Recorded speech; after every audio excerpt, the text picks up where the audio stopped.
You're listening to this. You're about to enter a world where the rules you thought were real, the rules you trusted, are exposed as illusions.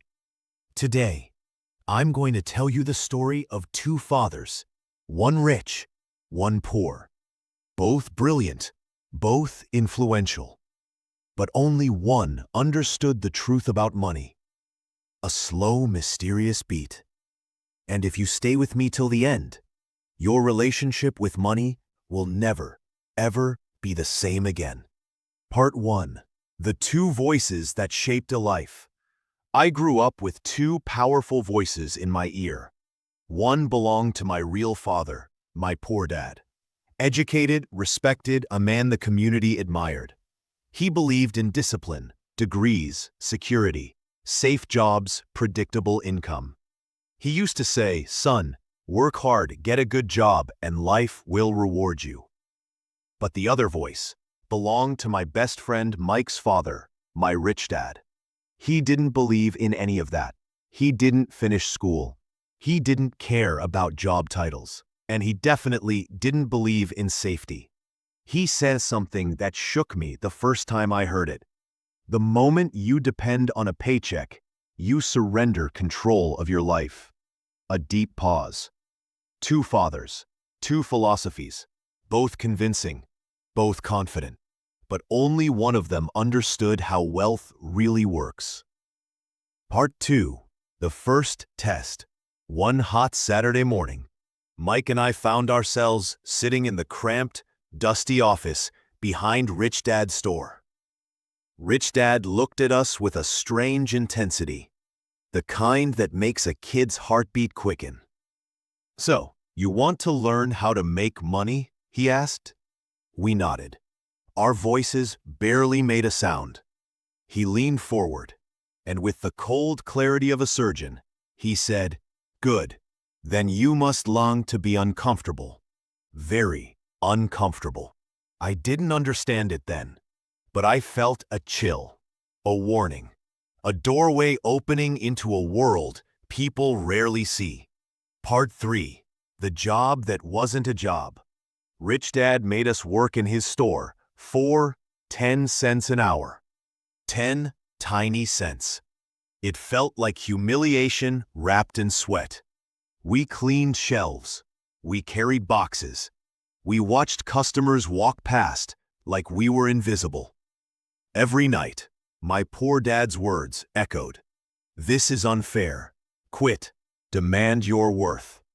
But for 3 weeks, Rich Dad said nothing. No praise, no payment increase, just silence. Until I couldn't take it anymore. Part 4. The confrontation. I burst into Rich Dad's office, fists clenched. "You're cheating us. This isn't fair." For the first time, Rich Dad looked pleased, as if he had been waiting for this exact explosion. "Good," he said quietly. "Now the lesson can begin." I froze. Mike froze. The entire room felt heavier.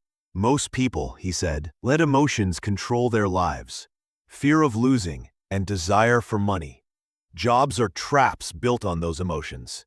He pointed at me. "And right now, you're just like the adults who complain every day but still return to the same job. Angry, but dependent." My heartbeat raced, because even at 10 years old, I knew he was right. Part 5. The secret of seeing what others miss. Rich Dad then said something that changed my life forever. Money is not the problem. Your inability to see opportunities is the problem. He ordered us back to the store, but now we weren't working. We were observing. And one day, I saw it. Stacks of old comic books thrown in piles, unsold, forgotten.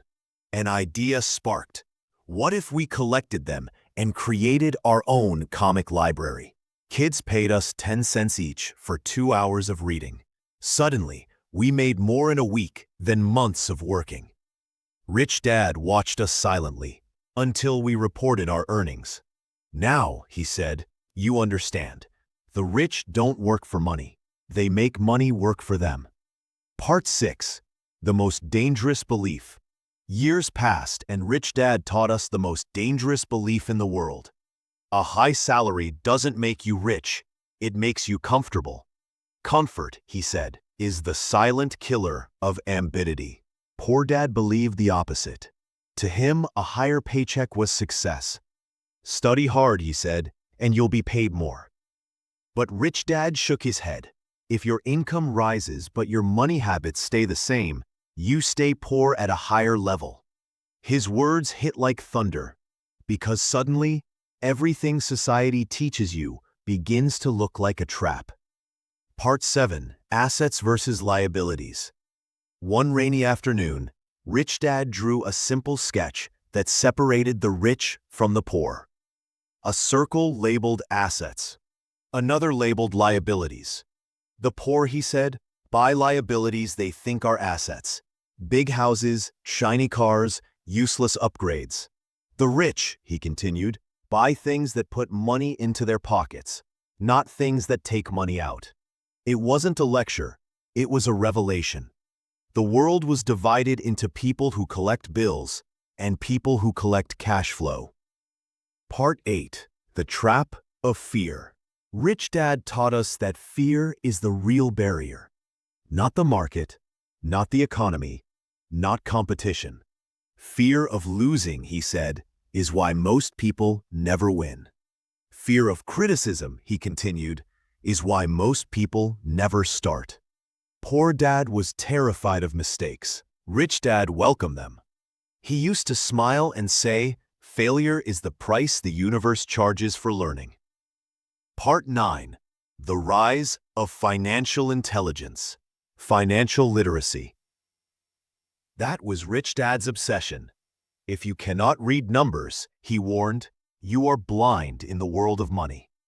He made us study cash flow, balance sheets, income statements, assets, liabilities, taxes, business structures. While my classmates memorized dates and formulas, Mike and I were learning how empires rise and fall. Part 10. The Day Everything Made Sense. Years later, when Rich Dad started buying real estate, we finally understood the power of everything he'd been teaching. He didn't buy a house to live in. He bought properties that paid him every month. He didn't buy cars to show off. He bought businesses that covered every expense without touching his pocket. He didn't work for money. Money worked for him.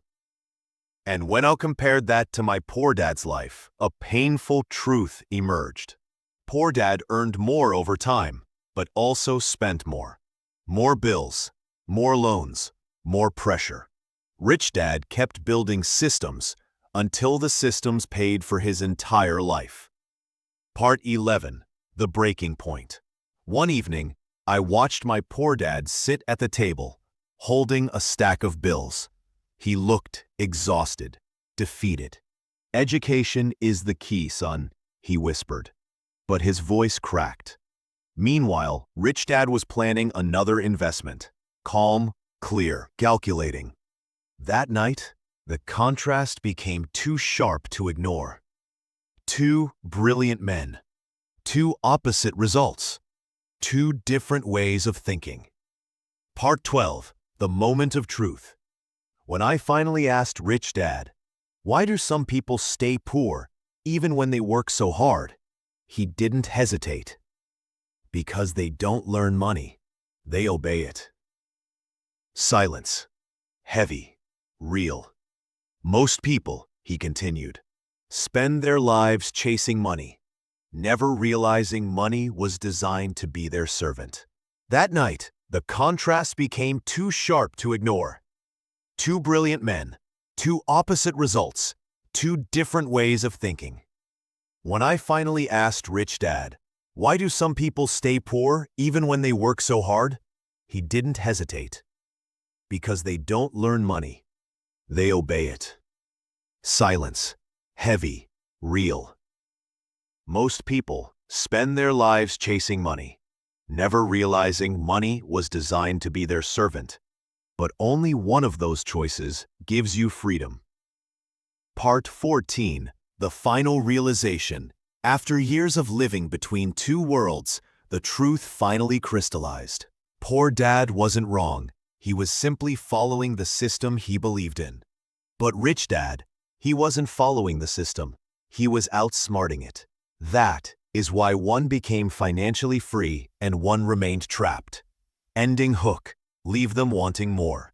And now, you stand at the same crossroads I did. Two voices, two philosophies, two futures. One path leads to comfort, the other to freedom. But choose carefully, because the voice you decide to follow will become the life you create.